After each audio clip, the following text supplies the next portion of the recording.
नमस्कार। शिक्षक समाचार में आप सबों का स्वागत है। और शिक्षक नहीं कहिए, शिक्षा समाचार में आप सबों का स्वागत है। चलिए, सुनील कुमार फिर से शिक्षा मंत्री बन गए। अच्छी बात यह है कि विभाग के तमाम उन चीजों को ये समझ रहे हैं जो एक कह सकते हैं कि एक मुकाम पर आके ठहर सा गया था। म्यूचुअल ट्रांसफर को भी ये समझ रहे हैं, उससे क्या विभाग को फायदा नुकसान हुआ ये भी समझ रहे हैं। इतने मास लेवल पर ट्रांसफर पोस्टिंग हुआ, महिलाओं को तवज्जो दी गई, उससे कितने प्रतिशत महिलाएं खुश हुई, कितनी महिलाएं घर के आसपास पहुंची, उसका क्या इम्पैक्ट पड़ा विभाग पर, शिक्षा पर, ये सारी चीजें इनके नॉलेज में है। बहुत सारी चीजें जो निर्णय ले जा चुकी थी, आउटगोइंग था, मतलब प्रोसेस चल रहा था, कहीं न कहीं उस पर भी इनके संज्ञान में है। जैसे हजारों शिक्षकों का जिला अलॉट हो गया था, उसकी पोस्टिंग नहीं हुई थी। बहुत सारे लोगों का जो 2400 शिक्षकों को जो दूसरा चॉइस मांगा गया था, मतलब विभाग में जो सारी चीजें चल रही थी उससे ये अपडेट है। इसका थोड़ा लाभ मिलेगा। और हानि यही है कि ये अपने पूरे शिक्षा मंत्रित्व काल में कुछ ऐसा निर्णय नहीं ले सके जो निर्णय प्रभावी तौर पर याद किया जा सके। चाहे बहाली का प्रोसेस हो, गोल गोल घुमाते रहे, आखिरकार टीचर्स बहाली नहीं निकल पाया, वैकेंसी ही नहीं पता चल पाया विभाग को। तो उस मामले में ये काफी निराश किए हैं विभाग को और यूथ को भी, खास करके बहाली के प्रोसेस को लेकर। लेकिन लौटे हैं, चुनाव जीत कर आए हैं। मुख्यमंत्री ने भरोसा जताया, क्या मुख्यमंत्री ने कंटिन्यू इनको कर दिया है, तो अब देखना होगा। वैसे शिक्षा विभाग को लेकर मेरी जो समझ है कि अब बहुत कुछ स्पेस नहीं बचा हुआ है। आप लोगों की वजह से, शिक्षा समाचार की वजह से, और बहुत सारे यूट्यूब पर शिक्षक और शिक्षा से जुड़ी हुई जो लगातार खबरें चली हैं, तो एक दबाव विभाग पर है। अब विभाग जो है अननोटिस नहीं है, विभाग पर दबाव है, और उस दबाव का हमको लगता है कि प्रभाव दिखेगा विभाग के पदाधिकारी पर भी और मंत्री पर भी। हालांकि बाहरी तत्व जो लगातार आपके विभाग, शिक्षा विभाग में हस्तक्षेप करते रहते हैं, फिर से मजबूत हो गए हैं वो, उनका हस्तक्षेप चलता रहेगा। और उनके हस्तक्षेप की वजह से बहुत सारी चीजें कहीं उलझी भी है। वैसे जो वेतन संरक्षण वाली बात थी, उस संरक्षण वाली बात को और मजबूती मिलेगा। अब नए तरीके से जो जहां बचे हुए हैं, फिक्सेशन को लेकर जो समस्याएं थी, हमें लगता है कि उसका समाधान निकलेगा, क्योंकि मंत्री पहले से अवगत है, विभाग की बहुत सारी चीजें उनके जानकारी में है, इसलिए बहुत कुछ स्पेस नहीं बचा हुआ है। उसी तरीके से आगे अगर हम बात करें तो विभाग के अंदर की जो बातें हैं, टीचर्स के वेतन को लेकर, वेतन में जो विसंगति है उसको लेकर, अब संगठन के लोगों को, आपके जो संगठन के लोग हैं, उनको अब मंत्री से मिलकर ये सारी समस्याओं का समाधान आपको ढूंढना चाहिए। आपका यूनियन जाके उस विषय पर अपनी बात रखे मंत्री के पास, मंत्री पहले से अवगत हैं ही। इन सब चीजों को आगे बढ़ाया जा सकता है।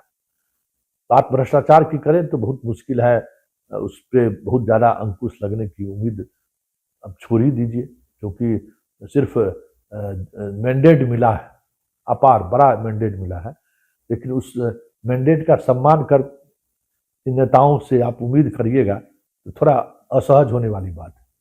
क्योंकि अपनी संवेदनशीलता भी होती है ना, उस संवेदनशीलता में कभी इस विभाग के अधिकारी न मंत्री कभी खड़े होते हुए तो दिखे नहीं। चंद्रशेखर थे, लड़िए रहे थे, लड़ते ही रह गए वो। सुनील कुमार आए तो एक दूसरे तरीके के कामकाज की शैली में एस सिद्धार्थ सामने था, उलझ गए। एस सिद्धार्थ इतना प्रयोग किया, विभाग की स्थिति आप देख ही रहे हैं कि क्या स्थिति हो गई है। लेकिन क्या कीजिएगा, जो आपके पास जो कह सकते हैं कि सूचनाएं आपके पास जो उपलब्ध रहेगी, उसी को ना आप दिखाइएगा।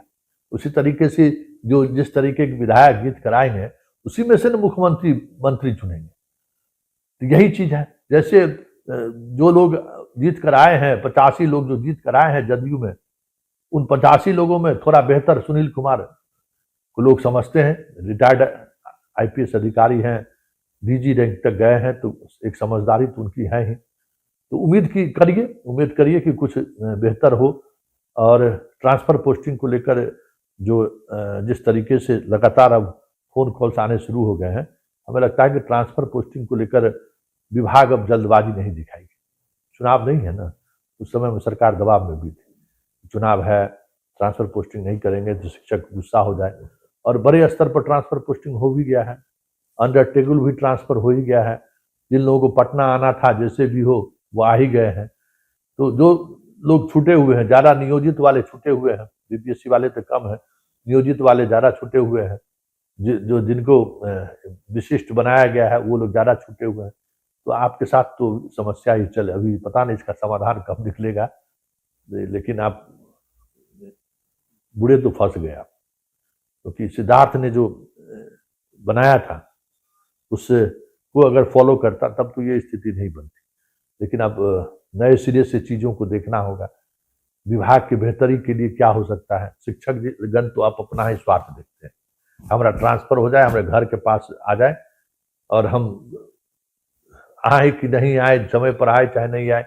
एगो देखो कि भागलपुर में पकड़ाए हैं फिर शिक्षकगण, एगो शिक्षिका का हत्या भी हो गया है। ये सब चीज़ें साथ चलती रहेंगी। मुजफ्फरपुर में या मोतिहारी में कहीं शिक्षिका की हत्या हो गई है, ये सारी चीज़ें चलती रहेंगी। और ऐप को लेकर अब हमें लगता है कि विभाग का नज़रिया और सख्त होगा कि समय पर आप स्कूल आइए। ये सारी चीज़ें हैं, वो सरकार का पक्ष है, आपका पक्ष है कि भाई हमको घर में पोस्टिंग मिलना चाहिए। पढ़ने पढ़ाने की बात पे आप बेहतर समझ सकते हैं। आज फिर शिक्षकों ने फ़ोन किया है कि ये परीक्षा जो हो रहा है, उस परीक्षा का प्रश्न पत्र पहले यूट्यूब पर दिख रहा है, यूट्यूब पर दिख रहा है, बच्चा जो है सो यूट्यूब पर ही देख के आ जा रहा है।